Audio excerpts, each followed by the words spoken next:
if you're listening to this podcast, there is a desire to do more. And I think that, the key comes down to taking a massive action. And both Simon and I, we've taken huge action in so many areas of our lives, and it kind of exponentially has grown. It seems like we do more and more and more as we develop. But we had to take that first step. Welcome to the Fitpreneurs, the show that will help you flex your business muscles so you can make more money and live the life you really want.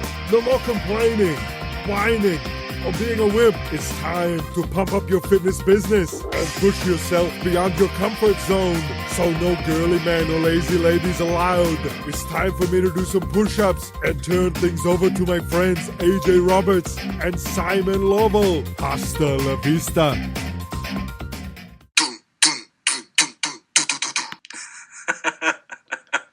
You didn't say anything. Welcome, guys, to the Fitpreneurs. This is a strange episode this time because it's AJ's last, final episode of the Fitpreneurs. Hence my intro, which was the EastEnders dum dum dum dum dum dum music, which AJ actually just suggested that I do, as I posted to Facebook an update. Always full of surprises. We're both feeling quite emotional. Yeah, it's and it's gonna odd. it's gonna be a shock to the listeners. Yeah, possibly. I'm sure if they've been following us, they'll see kind of what we've both been up to and all the different things we're doing and how busy we are. And so as we kind of talk through the process and kind of share some of the cool things we're going to share with them, I'm sure they'll kind of see what's going on and be excited to follow us both on these new journeys. Absolutely. But if there are some tears shed during the episode and it gets a bit emosh, as I said, then don't be surprised, guys, if I do break down in tears here in Fiji. Actually, why don't we do an update on what we've been up to? Keep it real for the moment. What you're up to, what I'm up to. But as always, guys, please do subscribe on iTunes. This is not the end of the Fitpreneurs, so we still want to keep you subscribed, and also would appreciate your 5-star reviews. And also, it would be really awesome if you could share with your reviews some stuff for AJ to read also, because I'd really appreciate that. If you want to have a little farewell message for AJ, it'd be awesome. Spend some time doing that for me. And AJ, of course. No, I need the box of tissues. What's that? I said, then I'll need the box of tissues. What have you been up to, buddy? Well, actually, this week is the first week I haven't been traveling. I don't know when we recorded the last episode. It might have been the Branson episode, I think. Yep. And this is number 30, right? Yeah, and since then, I was speaking all over the place. I've spoken like Austin, Orlando, up in San Jose, had our mastermind here in San Diego. We had a ton of people out for that, and we rented a big ranch, and that was awesome. And this is the first week I've been able to just relax a little bit, get caught up on all the stuff that has been piling up that needs to get taken care of, and kind of start mapping out what we're doing moving forward. So yeah, man, I've been traveling all over, meeting so many awesome listeners, and other fitness professionals, and connecting. It's been a blast, but it's tough when you live in San Diego, as you you get ready to move here. Like, you never want to be gone, and when you're gone, you miss it. So coming home is like the best thing ever, because you get to come home to the sunshine. Although this week has been pretty great. No, it's actually, the sun is coming out. I'm actually here in Fiji on this random island. Come out here to have a bit of a chill out. So I'm on 76% battery, sat by the pool in Fiji, which is my first podcast from Fiji, but grateful to be here. And we had this awesome little welcome as the boat came in. If you've not been to Fiji before, then the phrase here is "bulla." So everyone, when you walk around in the morning, it's kind of "bulla, bulla, bulla." If you say it 3 times, that's like super hello. If you say it 1 time, it's like hello. So "bulla" from Fiji. Yeah. I feel like that would scare me. Like, if I was walking along, someone jumps up, "bulla, bulla, bulla," I'd be like, have to give me like a hot machine to get me back on track. It is actually the first time first time I came to Fiji, I came for a Tony Robbins event, and he actually has a resort called Namale, which he does one of his events, Life and Wealth Mastery, from there. And that's the first time I was introduced to the local kind of staff and met some of the locals. The Fijians are actually really the nicest people you ever met. And I think for Westerners coming here, it's like they're so nice. It's like I think they end up conditioning Westerners to being really happy during the time here. But anyway, nice day here in Fiji. But I'm still a bit emotional. I'm going to have to admit. We've been doing this podcast for a while now, on episode 30, and I don't know. It's going to be a sad time moving forward, but we're both moving forward into different areas, and I think it's obviously both going to be great for both of our businesses. But I'm going to miss these fun times, these crazy moments we've had, and we'll be going on into a bit more detail of what AJ is going to be moving on to, and what's going to be happening with the Fitpreneurs towards the end of the episode. But really, I want to spend this episode just chatting to AJ, finding out more about AJ's story, so you know a bit more about AJ and what he's been up to. And also, I'm going to be grilling him on some questions to get some little nuggets out for you guys. But AJ, I want the guys to really get understand a bit more depth from you in terms of your story, where it all started, the transition to where you are now, and really some lessons that they can learn. Like, take us back to the beginning and how things started for you, and some of the biggest shifts and your earliest memories, and then when things started to turn around for you, either in the business or the personal side of stuff. Yeah, I'll try to keep the story short. Because this is not like a 10-hour episode. we can dig into specific questions as we go. But it's interesting. We both grew up in England, and health and fitness and wellness and working out and all that stuff. Like, it's not really a huge thing back there, like over here. Every weekend there's a bodybuilding competition that has physique and figure and men's competitions in different categories, and back home, like, there's only a couple a year, and powerlifting, I never even heard of that. I never heard of I've seen bodybuilding through the magazines. My mom had a friend who was a health coordinator at a health club called Fleming Park, and I played basketball there, and so I kind of knew of the industry, but I never even looked at it as a job or something I'd ever want to go into. I was just an athlete. I just played sports. I played basketball at a pretty high level, played for England, and then that's what took me to America.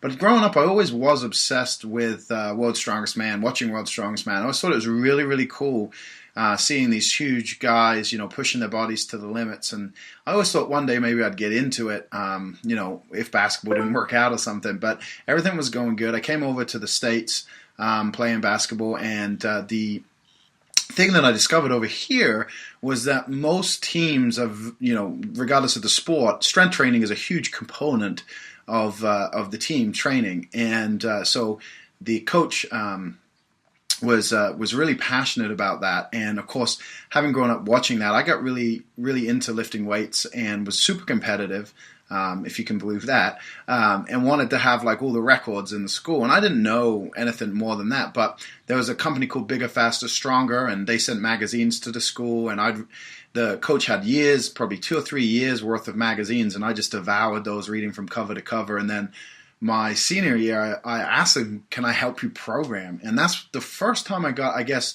started in terms of doing more than just working out, like looking at training and how does it go together? How does it work? So I got into programming my senior year and had the opportunity to do that. And then I went off to college. And that's when I found powerlifting too. So I was competing and doing the programming at school and working with the athletes, and it was really cool. So I went off to college, and I looked at like what courses were available, so to speak. And there was this thing called athletic training, and I thought it was basically personal training for athletes. Turns out it's not. It's more of the prehab, rehab stuff, more like a physical therapist.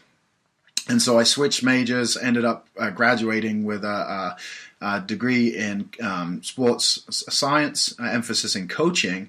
And during that time while I was at school, I volunteered in the weight room, and it was a D1 school, University of Idaho, volunteered in the weight room. I don't know if I don't know if the school was fortunate, but I was fortunate enough to go through several coaches being fired, which meant several different strength coaches. So I got exposed to a lot of different philosophies, a lot of different things. But I found out that being a strength coach in college, those guys were all struggling financially, and it wasn't something I was like ready to do, is go further in debt. And I'd gone and taken quite a bit of student loans for school. So that's when I decided to open a private training studio and go that route and work with athletes. And I was doing that for about 6 months, and I was really struggling. I had this belief that if you were really good at what you did, and at the time I was competing and I was a really good competitor. I knew, I'd worked in the Division I weight room for the 4 years I was in college. I knew strength and conditioning. I knew how to get people stronger. And so I just figured that you build it and they will come. I didn't know the marketing side of stuff. I didn't have any of that knowledge that I have now. What I had was I was able to get results. And so I got some clients that way, but not enough to keep me full, to fill the schedule, so to speak. So I was kind of really, really struggling. And that's when I decided that I should hire some coaches. And during college, I'd gone to Ryan Lee's boot camp, which was at the time like the biggest business event in the fitness industry. And I had actually dabbled online, tried to launch a product, and I did well, launched the product. But after the launch, because I didn't know any of the marketing stuff, I used JVs and they all promoted me. But after the launch, I didn't know anything about driving traffic or ways to promote the business. So that kind of died, and I was focusing on the offline business. And that's when I reached out to the fitness consulting group to try to hire them as coaches to work with them. And for some reason, they wanted to bring me out to Kentucky, and they convinced me to run their health club out there. And I took the job with them as the head personal trainer for their facility. And in the back of my mind, the only reason I ever took that position was simply because I wanted to learn from them. And I thought, what a better way to learn than just go there and learn from them. So after a few months, the guy who was in charge of the whole health club, he left. And so I got promoted and was running the health club. And simultaneously, they were doing fitness consulting stuff, and I knew I wanted to get involved. So when there was an opportunity there, I jumped on it and started to work with them. But what I learned while running the health club was that basically the real key to success in the business world is not being the technician or the trainer. It's the selling of the trainer or being the celebrity that everyone's attracted to. So the marketing of the thing is the key, marketing and sales. And so I was like, okay, if I want to be a great trainer, I got to have lots of clients. If I want lots of clients, I got to understand this marketing and sales. And that's when the obsession came in for me on that side. When I started to learn about this stuff, I was just fascinated with the ability to be able to, grow a business as big as you wanted to. When did that book collection start? Because I've been to your place many a time, and I'm so inspired by your spare room, which I've actually stayed in before, and all of those books. What was your first book on that shelf that you've got? Oh, I can't remember what my first was. I got into Dan Kennedy's stuff, so I want to say it was probably like his Ultimate Sales Letter book was probably one of the first books. And then, of course, I started to get, you hear the similarities of people and what they say you should get. So Think and Grow Rich was a book I got early on. How to Win Friends and Influence People was another book I got. Influence by Cialdini was another book. And I'm trying to turn around here and just look. But those are some of the early books that I got on marketing, and I was investing in a lot of courses and going to seminars and things like that, and I was doing it all out of my own pocket. But what it allowed me to do was, within Fitness Consulting Group, I basically took on more and more responsibility and ended up being the CMO, the Chief Marketing Officer for that organization, and that gave me the freedom then to leave the health club and go to Westside Barbell to train as an athlete. And so essentially I'd created a freedom position for me. I worked remote. I was able to help them build their online business. And at the same time, the whole purpose and what drove me was my talent in the marketing and sales and understanding really how people operate and how to get people from where they are to where they need to be to get them to, make a commitment and to work with Fitness Consulting Group. That skill in my head gave me the ability to transform more lives, because if I could teach more trainers how to build their business, then we would help more people. And overall, instead of me having maybe 100 clients, 150 clients, maybe 200 clients, which is probably about the max someone can handle, in a gym facility with like personal training or small group training, it allowed me now to have 100 trainers who had 100 people each, maybe 1,000 trainers at 100 people each. And so I did the numbers, and I'm looking, okay, if I want to have the biggest impact on the world, my real talent is helping other people have their biggest impact. And so that's what led me down that road and wanting to kind of expand upon that and continue to do that. And so after my working with Fitness Consulting Group for a while, we built up a lot of different companies. I think it was about a dozen companies we built out, and 4 of those were 7-figure companies, and the rest were high 6-figure companies. So I got to see the frameworks and the blueprints, so to speak, on how you build these different businesses. And we had products, we had coaching, consulting, we had ebooks, online, digital stuff, as well as physical. And so I got to see different business models and how it works, and that kind of led me down the path of being like, okay, what do I like? What's scalable? And I really like the online world a lot. And that's when I started launching other experts in the industry and working with other people. And that ended up me and you meeting through that same thing, because at that point in time I was doing launches for other people. And I think that's when we met, and we were in Carson City for the CrossFit Games. And you mentioned paleo in a box, and I was all into CrossFit at the time, and I still love the sport. And you telling me what you and Justin were planning on launching, and you wanted some guidance, and I said, hey, let's just partner up, and that kind of started our relationship. And so from there, things have just continued to grow. And I was working outside of the fitness industry for a little bit in the internet marketing world, and playing with the big boys, so to speak, to learn more about marketing on a larger scale. And then came back to fitness. Really, when we started the Fitpreneurs, I kind of stuck my toes in. And then when we started Fitpreneurs, I knew I wanted to come back into fitness full time and kind of not be involved in building other businesses outside of fitness. And it's not that I don't enjoy helping other people build their businesses. It's more going back to that transforming lives. And there's a lot of great companies out there, but they don't transform lives. They don't change people's lives. They don't change generations.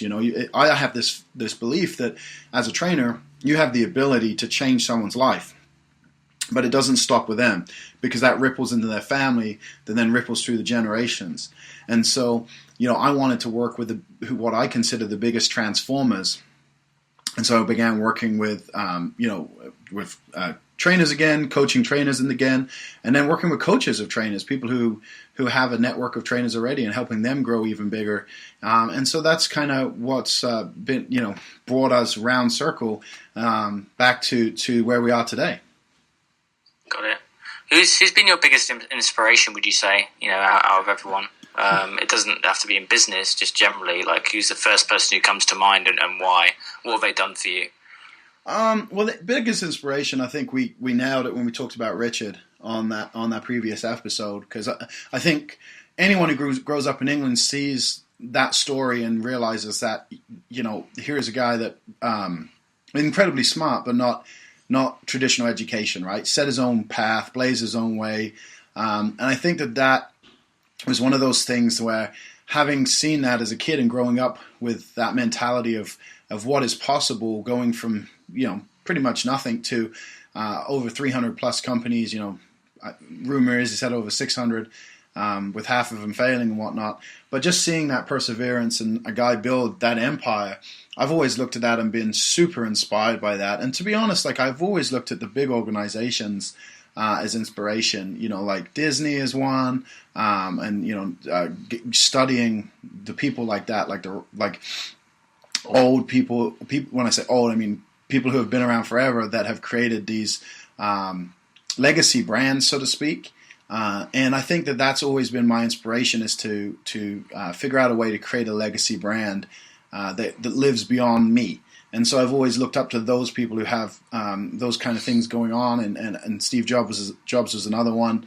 As I've progressed in my career, and just looking at what they've done and they did, you start to say, okay, like what can I do on a greater scale? And now Peter Diamandis is a guy I really look up to with what he's doing with X Prize and Abundance 360 and things like that. So to me, it's about looking at people who are focused on massive transformation and changing the world to be a better place. And so hopefully that people will look at me like that in 100 years or so. I want to talk about Louis and Westside. What's your thoughts on the time that you had at Westside versus the business side? Was there any kind of link there in kind of your discipline in terms of business? Did it transition in any way? Did that influence you in any way in the business side, the combination of powerlifting versus the business? Yeah, I think there's so many similarities between any sport, to be honest, and then the business world. I think there's a lot of similarities to any of the areas in life you want to apply it to. A lot of people just don't see it. And, one of the things is showing up every day. It took me 10 years to go from who I was, a 170-pound skinny basketball player, to, a 320-pound powerlifter, world record holder. And that doesn't happen overnight. And I think that one of the things it gave me was the appreciation for the delayed gratification, the appreciation for the journey, and, along that path, knowing you have to put the work in. And in the business world, if you start a company and you follow a pretty solid plan, I think there is a greater degree of success than not. But what happens is most people don't have the patience for that, and they, I guess, run before they can walk, and that causes a lot of failure. And then that failure leads to them quitting too early, right? And the amount of times I missed a weight, the amount of times that things didn't go to plan at a competition, all those things, gave me those lessons that I might not have had the appreciation for if I had not gone through that. And I think that that's one of the things in business. And I when we met, and maybe you can share this story, like you were an incredibly smart guy. Like, there was no doubt about your talent, and we talked about a lot of things, and it wasn't a lack of knowledge on your part. You just had been focused, so to speak, in the wrong direction for a little bit, and things weren't at that time going great. And kind of knowing you and watching, like, you had this roller coaster early on, and slowly that's got more and more, just a few bumps here and there. But I think that you look back and you say, okay, having gone through that prepares me for this, right? And that was kind of how I view the powerlifting. At the time, of course, I didn't know that. I didn't think of this as, this is preparing me to go into the business world or be more successful in the business world. It's just, when you have a discipline already, it's easy to transfer it. And so I always tell people, one of the best things you can do is to pick a competition in anything, train for it, prepare for it, have a deadline, and do the same thing at work, right? So going through that whole process will give you the habits, and that's the key, is the habits. And once you have those habits, you can use them anywhere, in relationships, in personal development, in business, in sport. And I think that being at Westside and being in the most competitive environment ever and having to try to fight my way to the top gives me that same attitude in business that, because I ended up on top, because I became the world's best, like, when I set out to do something, I have that confidence. And I think that doesn't come immediately. You have to have a lot of mini successes.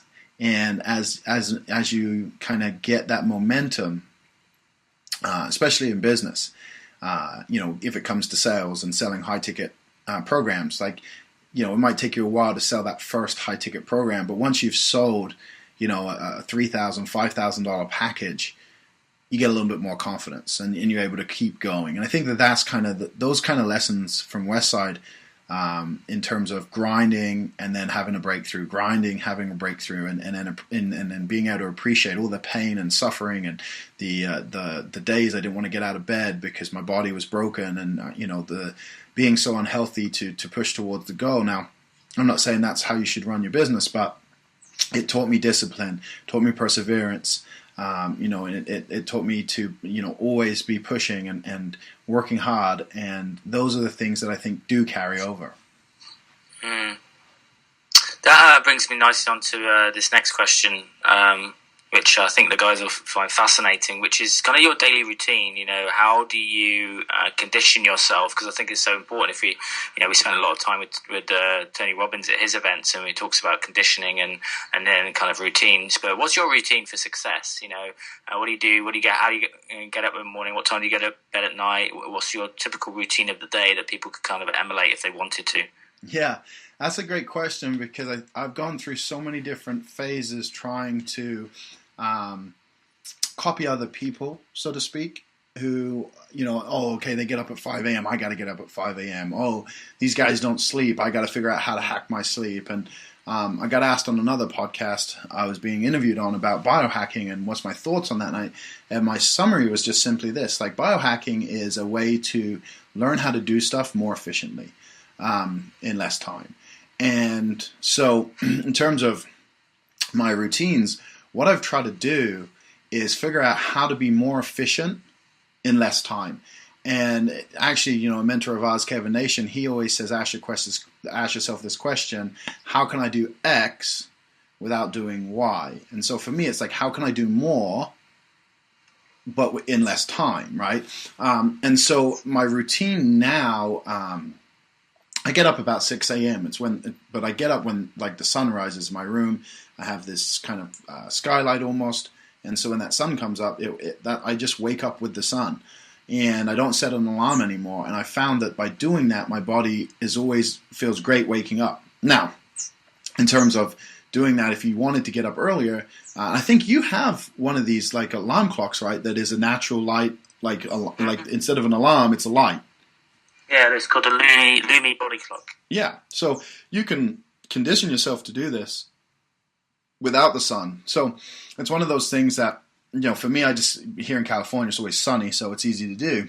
So I get up when the sun comes up, go make my coffee, and then, typically I'll eat if I'm hungry. Sometimes I'm not hungry, so I'll drink my coffee, and then I do kind of a morning study, so to speak, where I'm going through book summaries. I've mentioned this many times, and I like audio, so I just have the headphones in. I just listen to the book summary. I'm taking notes, writing down, anything that just strikes me as something that I need to remember.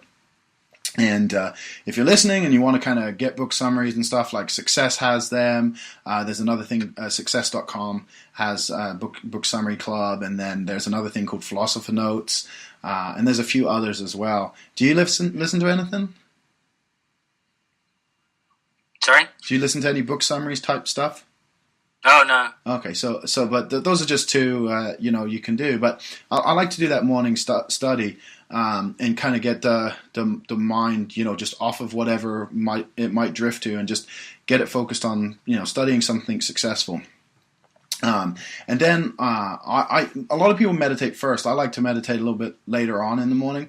Before I work, I'll meditate. So I've been walking in the mornings. I usually go down to the beach or something, and I'll walk. And sometimes I'll walk and listen to the audio simultaneously. But what I found is I like to walk in pure silence, because it allows me to just get my thoughts in order and kind of figure out, okay, how am I going to spend today? What am I going to do? And so I've been doing that recently quite a bit. And then I come home and I'll shower, get ready, and then I meditate before going to work. And so I typically start work about 10 o'clock. So this morning, routine goes out. And I journal in the morning too. I have one of those 5-minute journals. I know you use those as well. So it's the journals in the morning. And the order sometimes, it just depends on how I'm feeling in the order I go in. But I tend to meditate and then go to work. And when I go through my day, I have something I got from Brendan Burchard. Actually, it's like a day planner where you're putting out, like, what are the projects you're working on, who do you need to contact, who are you waiting on those projects, what do you need to do next. And so I work, do that worksheet, and then I go about my day. Try not to check email unless I need to connect with someone or I'm waiting on something. Try to stay off social media as well as much as possible. And typically I check social media like when I take a break. So about every 90 minutes I like to take a break, sometimes every 60, just depending on the workload for the day. And I like to go around the house, play with my dogs, stretch, roll out, foam roll out. And that's when I kind of tend to go on social media and stuff. So I try to avoid it a little bit more now, because sometimes I'll find myself getting sucked into that loop for a little longer than I wanted to, but it tends not to be too bad. So I typically work between 10 and 2, and then I train, because I find that my focus is pretty much gone by then. But those 4 hours are super productive for me, so I get a ton done during that time. So then I'll train, then I hang out a little bit in the afternoon. Sometimes I'll read, I'll run errands if I need to. And depending on the day too, I kind of followed Dan Sullivan's free, focused, and what's the other one? Free, focus, and there's a third day there, but I'm forgetting it. So depending on what the day is, I'll run errands, or I'll plan, I'll research, I'll do little things like that. Sometimes I have meetings.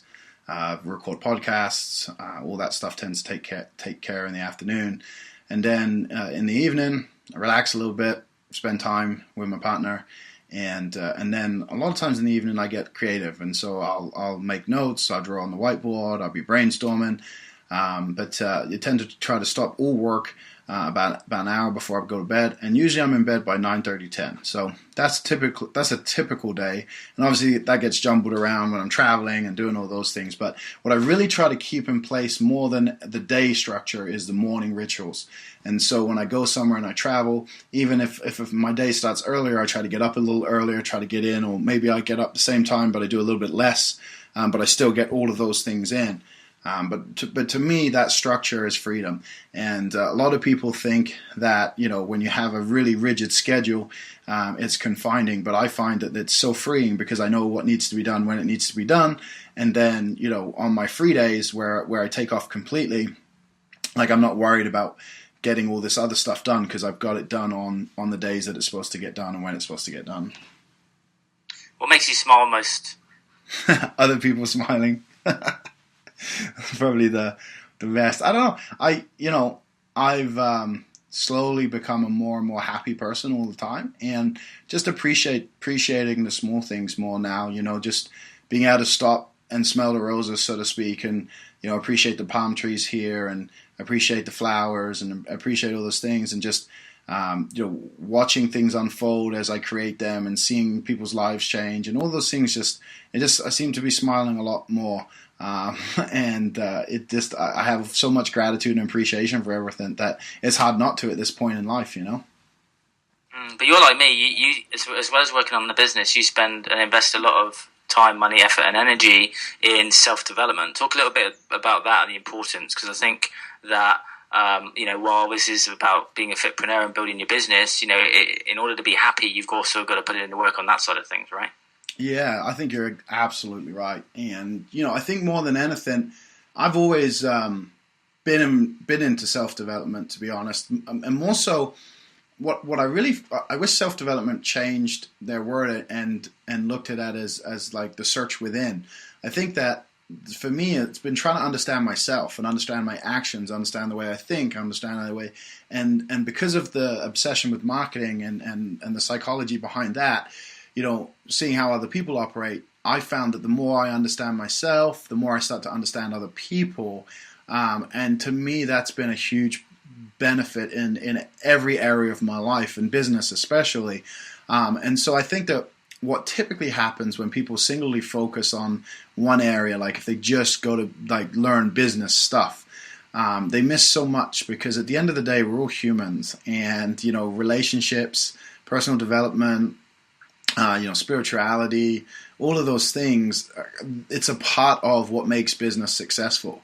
And the more awareness you have, the more knowledge you have, the easier it is to go through life and not react and not respond, and to just kind of trust and let go and have faith and move in a direction that's always positive. And to me, that's just a beautiful way of living. But you don't get that from, just going to a business conference. You have to step outside your comfort zone. You have to be pushed. You were just at that David Diada's event. Is that how you say his name? David Daida, the author of The Way of the Superior Man. It's a fantastic book for guys. Yeah. And that was a pretty challenging event, you said, in terms of, getting outside your comfort zone. Oh, absolutely. It was about me focusing, admitting and being aware of my biggest challenge, and then finding the biggest expert in that area to help me move past that. And it was massively transformational. In fact, that brings me on to this kind of next question within that, which is what's been your biggest personal struggle, which you've shifted around, which is now you kind of have a big lesson that you might want to share with maybe guys, or we have a lot of guys listening to this episode, or females also. Maybe there's a lesson for the females, for the guys there, something which is personal, which you've shifted already, that might be inspirational for someone else maybe going through the same challenge. Yeah, we talked about this a lot. I think that for me, everyone else sees me as successful, and for the longest time ever, I didn't. Because I always am looking forward. I'm always looking at what I want to create. I'm never looking at where I am or what I've done and what I've created. And so I had a lot of pressure on myself, a lot of self-imposed expectations in belief systems around what success is, and making myself feel as if I haven't yet made it, so to speak. And for me, that was stopping me enjoy the journey. When I achieved goals, there was no celebration of that. And then, always looking forward just creates this pressure on yourself where you're always stressed, always overwhelmed, always feel like you're not enough. And for me, breaking through that was huge. And, I like to do a drill. Again, I got this from Dan Sullivan. It's called the reverse gap, where you look back 3 years ago. Where was I then? Where am I now? And you get appreciation for that journey along the way. And then something we did with Tony when we were at Date with Destiny, where we did that drill, we went back to our early childhood memories and kind of reset and reprogrammed our thought processes around situations. During that process, I really was able to experience all the joy from all the success or all the good things that had happened in my life that I'd suppressed. And I was an emotional wreck by the end of it. I was just tears of happiness.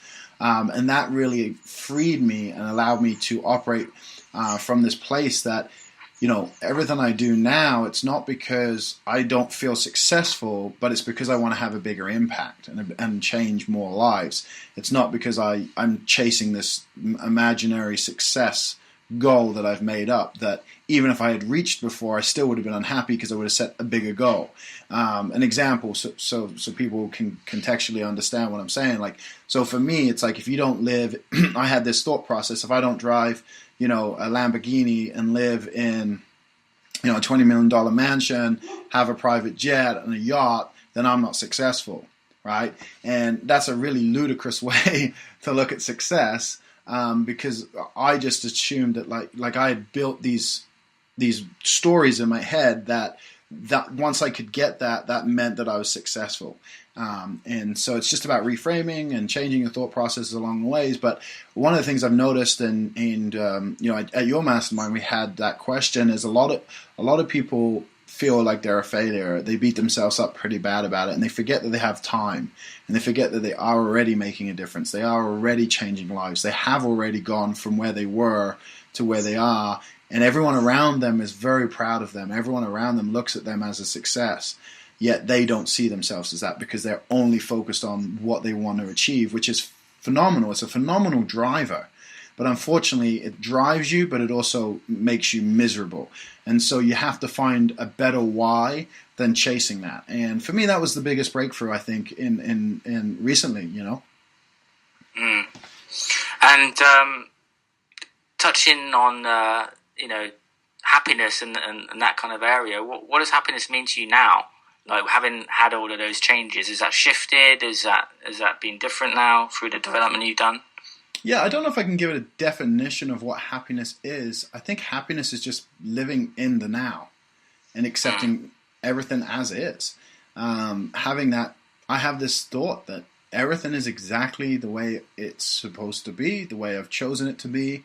It is what it is, and not thinking any more of it, and not thinking any less of it, and just appreciating what it is right now, And I think that most people, the problem they have is they're always bringing in the past or focusing on the future. And if they just focused on the now, happiness would be there. And whether they're,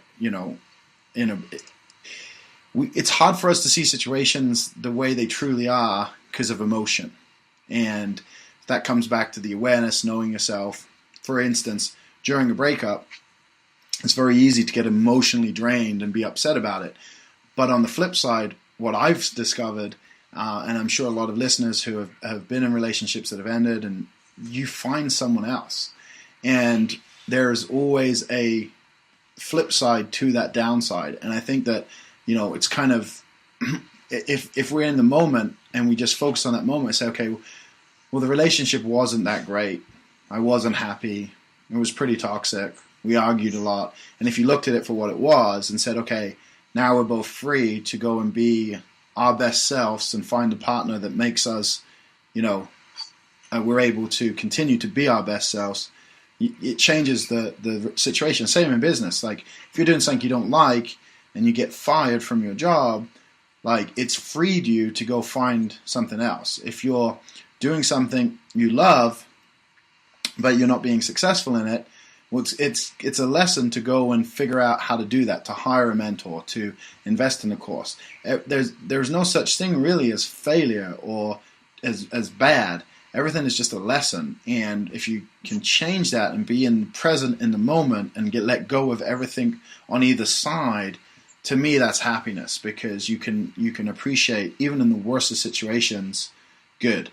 I know it's extremely hard, and it's something that, like, I'm not, I no means someone who does it all the time, but that's what happiness is to me right now. Something we discussed at my mastermind, and I'm pretty sure that you did at your recent one, was purpose and attaching a purpose to your business. I know that you're really passionate about helping youngsters. Talk a bit more about that, and maybe how that's going to be driving you forward in the future. Yeah, I mean, I was asked this question about, what is the one thing that I'll go to my grave fighting for? And, having been overweight myself, having my younger sister struggled with being overweight for a long time as well, and kind of was inspired when I went through my transformation. She was inspired to get herself on track again, and she's done phenomenal. And just knowing the difficulties, though, going through it myself to lose that 100 pounds and what she's going through and everything else goes on. I just landed on this, I want to get rid of obesity. It's an absolutely absurd thing, to be honest, and a lot of it comes down to self-love. A lot of it comes down to treating yourself, putting in nutritious food versus poison and all these things. But, we're at a point where we have obesity growing greater and greater, even though we have more and more, health and fitness professionals, and this field continues to grow. It's not slowing obesity down. And so I'm like, okay, well, how do we change that? And I realized that it all starts in kids. And the statistic is if a child is overweight by the age of 12 years old, they're 95% likely to be overweight for the rest of their life. And to me, that is just ridiculous, right? But what it is the habits. When you're stuck in those habits, it's so hard to change unless you go and get some serious work done, right? It's like, if you go to Tony's events, if you go and then you hire a coach, and I mean, it's a lot for people to break a habit. Hiring a trainer is a first step, but so many people, they're with you an hour, maybe a little bit longer if you depending on your business model. But outside of that, like, no one's holding them accountable but themselves, and they don't have the talent and the skill, and they don't have the practice. And so, it's why a lot of us fail, when we work with people. Like, it's not, people aren't batting 100 average, you know what I mean? When it comes to getting results for their clients. And now you have to hold yourself higher as a trainer to get better results, and we've talked about that on many episodes about, actually giving a shit and fucking caring about your clients. And you can't, but to a degree, you're not there 24 hours a day. And so I thought, you know what? The answer to eradicating obesity isn't in the adults. Like that is a Band-Aid, and it's a necessary Band-Aid. It's something that's needed. But the real answer is going and working with the kids and changing the habits when they're moldable and easily shaped, right? And so as I've started to look at how am I going to do this and how am I going to work, and actually spending time on Necker Island and listening to the Virgin Unite group and seeing what they're up to, I realized that there's not going to be one person or one organization that is able to do this, right? It's going to take a multi-pronged approach, attacking things from different angles, because we gotta change a lot of habits. And so my goal is to get involved and figure out a way to bring together as many organizations that are fighting this cause and fight as one big organization. And so people who have been paying attention, you might have seen me promoting the stuff Jamie Oliver's doing with his food revolution, teaching kids to have a different relationship with food and understand food. And then you might have seen me post about Juliet and Kelly Starrett's stand-up kids project they're working on. At the end of this month, I'm going to the Youth Obesity Conference. And it's a national conference they have once a year to network and connect there, but that's what it's all about. And to be honest, it'll put a personal trainer, if this when this happens, it would technically put a certain segment of personal training and trainers out of business, because there wouldn't be necessarily a need for such dramatic weight loss, and people would be more interested in performance and toning and maybe competing and getting better for sports, or getting in better shape, or just stronger in general, so they are able to do more stuff with their kids and participate in different things. But to me, it has to start with the kids. And so I just said, you know what? I will go to my grave fighting to eradicate childhood obesity. And you know what? Even if I don't do that in my lifetime, if I begin something and I change, even if I just change, it by a couple of percent, and right now 17% of kids are considered obese, not overweight, but obese. If we can just knock that down a couple of percentage, we're talking about millions of lives we're changing, and it removes a lot of crap when they grow up, a lot of things in the workplace and relationships and all these things that cause bigger problems. And body image is one of those areas.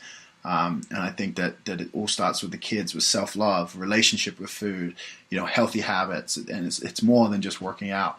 And so that's, to me, what I want to focus on moving forward. And kind of that's my way to give back to the world. Something I like about you so much is how passionate you are, and I never thought that the first time I met you and we interacted and stuff when we kind of hung out at the CrossFit Games that I would be kind of doing this podcast with you. And I think people get surprised when they first meet you that how just an amazing person you are through and through, and how much you want to help and serve people, and just likable too. And that's why it's been such an amazing journey doing this podcast with you, and we just had such an amazing blast doing all of these episodes, and we've just giggled and had fun, and it's just your whole story on your growth, and I think the reason why we've gotten on so well is that not just on enjoying the business side so much, but we're both into that personal growth and becoming a better version of ourselves. And so I think if anyone can take a lesson away from what AJ has talked about in this episode, it's just about just working on all areas of your life in order to just constantly create a new version of yourself, as opposed to staying the same. And then if you do that, you can really inspire other people moving forward. I'm always looking to develop myself so that I can influence the people that I'm around, and AJ is on that same path, and I think that's why we connected so well. AJ, what's happening moving forward? Where did the change happen? Tell people what the shift is for you now, and why you're stepping away from the Fitpreneurs. Yeah, I'd love to. So, as some people know, some people don't, because we've really mentioned it a few times, I think, but last year I was running a company called Marketing Genesis. I was I guess technically the CMO for that company, running that, and it was an 8-figure company. So I got to again see a blueprint, and but in October last year, spending a lot of time with you and just around the fitness industry again, it's like, you know what, I'm going to go and consult and work with different professionals, and I'm going to I'm going to move away from this marketing stuff and just really work on helping the people I want to work with grow their businesses. Because I was working with a lot of people in different industries, and we were, there wasn't a connection with the end user. A lot of the times we were selling products and software and stuff like that, and so it was helping change their lives. But I wanted to work with the transformers that changed other people's lives, and specifically in the fitness field. And so in like October last year, that was when we split. I guess I decided to leave, and it was good. It was a good transition for all of us. And that's when I started consulting and working with a few trainers and coaches and things like that, which is pretty cool. And then I got connected with a guy with the Barbell Shrug guys, as some people will know. Mike Bledsoe and I became good friends. He actually came to the Underground event as an attendee, and we had met before that, but we hung out a bunch at the Underground. And we just, he's just one of those guys you get along with. And I'm sure when you move here, we'll be hanging out. And so I kind of was, consulting a little bit with them. And then they had they started Barbell Business, which is focused on hardcore gym, box owner type facilities, and they had started that, but they really hadn't got it off the ground because they have Barbell Shrugged, which is a training company, and which sells training programs and has a podcast and things like that. And so what Mike's incredibly good at is building a team. He has 30-something people that work with him now. And he has a couple of business partners that are really awesome. And so me and Mike got talking about what I was up to, what I wanted to do moving forward. And he was like, well, I want to do that with Barbell Business. I just don't really know necessarily how to do it, or I don't really have the bandwidth right now. And so we decided to just basically partner up. I take over Barbell Business and run that entity. And so, we have the Barbell Business podcast. We've just done a mastermind. We're going to be rolling out some coaching program stuff. We partnered with a company called, we partnered with a company, and we're launching Barbell Logic, which is a done-for-you systems for box owners and hardcore gyms. And hopefully going to roll it into boot camps as well, where it's like all the marketing stuff is done for them, all the campaigns and all of that stuff. So, we've been moving forward very fast, and as the company grows, my bandwidth is getting limited, and so that's kind of when me and you got talking. It's like, with the direction of Fitpreneurs, I really feel as if Fitpreneurs, can be a huge change in the world. But with what I'm doing over with Barbell Business, it's like split focus. And so, I felt as if I needed to make I don't want to say a choice, but I needed to cut back on, and I was doing a lot of other things as well. And so I pretty much have cut back on everything to have that singular focus on Barbell Business. And I think that is actually a business lesson in itself, is sometimes when you're doing too much, nothing gets the attention it needs. And I knew that with the growth we're having and the way that the business is structured and the speed at which I'm implementing stuff, and because I have a team around me, I'm able to do stuff a lot quicker. I needed to be focused on that and building that. And so it was one of those things that it's like the last thing I wanted to let go, but I knew that it was in good hands. I kind of know what you want to do, and I'm sure the listeners are excited to hear. And so I just felt like, it's probably the best time to go separate ways before Fitpreneurs becomes something other than just a podcast. Yeah, I mean, it's sad times because we're not going to have this crazy banter.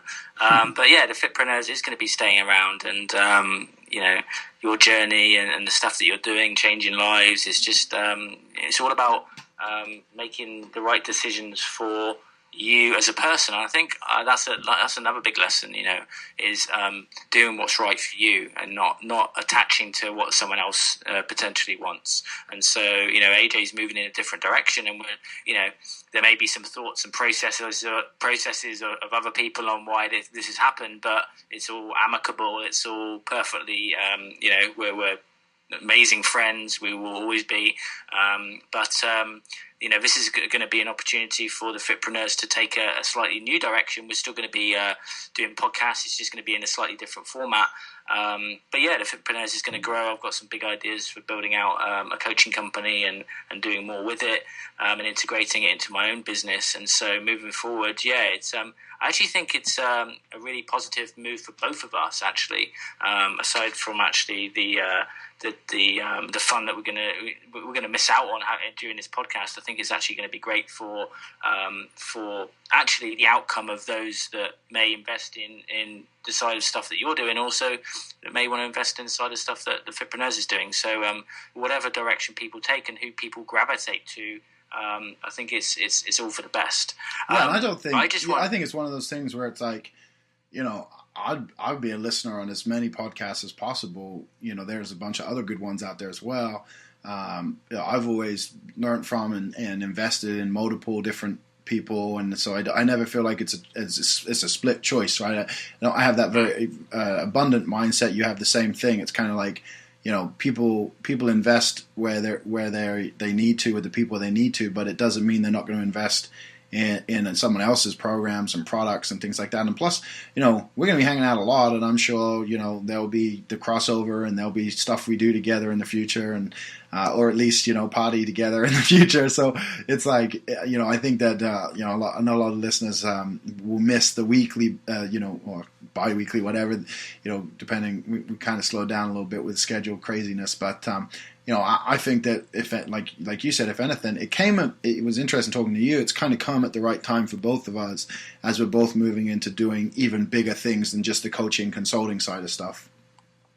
Definitely. And, we've had so many amazing episodes over the past, 30 or so episodes. And it would be completely wrong for me to have not put together some of your best bits. So have a listen. My specialty really is helping people who already have an online business and basically finding the holes and the gaps in that business and helping them go to that next level. Gurus don't stop learning. Masters don't stop learning. The key is at some point you have to take ownership of that. I know enough to lead others. When you know that, and you know that you're the expert, and you can transform lives, you need to claim that. Because if you don't, you're doing a disservice to the world. The whole idea here is that we don't want to operate our business out of ignorance. We don't want to just operate our business out of gut feelings, out of ideas. What we want to do is we want to operate the business from a standard of knowledge where we know exactly what we're doing is going to make a difference.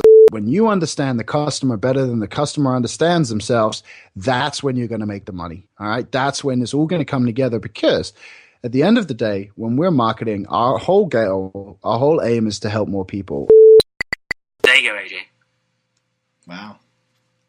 Now that made me almost cry. Anything you want to share as we part ways, as the Titanic music sets in? I'm sure they're going to edit this in. Oh, just don't start singing. No, I mean, we said it early on, and we weren't too aggressive with it as we went through. But if you're listening to this podcast, there is a desire to do more, and I think that the key comes down to taking a massive action. And both Simon and I, we've taken huge action in so many areas of our lives, and it kind of exponentially has grown. It seems like we do more and more and more as we develop, but we had to take that first step. And so if you're listening and you haven't taken action on anything or the podcast, go back through all the podcasts, take notes, take action, and you'll be successful. And okay, maybe you don't get double your business in the first 90 days, but you will grow. And if you're ready to really step it up, look into what Simon's doing, look into what I'm doing, and seriously consider getting someone to guide you. There's really nothing more efficient than leaning on the shoulders of giants. And if it's not me and Simon, there's many other people in the industry that are phenomenal at what they do. But it all comes down to you being committed to you. And when you're ready to step up and when you're ready to take action, the help is there, and the people are there to show you and guide you to make, a lot of money a lot faster than you imagined, because there's a lot of stuff that we've struggled through, suffered through, years of beating our head against the wall, not having the marketing training from the certification companies, and being sold on getting more certifications versus investing in other areas, and even to, so to speak, on Simon said we invest a lot in personal development and other stuff. There's a reason for that, because we're continuously looking to grow. And so if you're listening to this and you're at that point where you're just like, what, I'm ready to go all in, I'm ready to commit, I'm ready to take my foot off the brake and kind of go full force. Like I said, reach out to either of us, look into what we're doing, and whatever you decide will be the right choice. Yeah, guys, head to iTunes, put a message in there for AJ, give us a 5-star review. Of course, you can message AJ at facebook.com/AJ Roberts, or you can connect with me at facebook.com/boylevel. AJ, thank you so much for the time you've the laughs, the smiles you've given during this podcast, and it's just been fantastic. I'm looking forward to giving you a big man hug when I see you in San Diego. See you soon. Take it easy. Guys, thanks for the killer episode. Listen, if you want to take your fitness business to the next level, terminate your competition, create ultimate freedom, buy new houses, cars, which could blow up, travel the world, or open your own gym where you can lift really heavy weights, then head to www.thefitpreneurs.com/free call for details on how to apply for your free accelerator call. Until the next episode, hasta la vista, Fit Pros. Fit Pros. Fit Pros. Fit Pros. Fit Pros. Fit Pros. Fit Pros.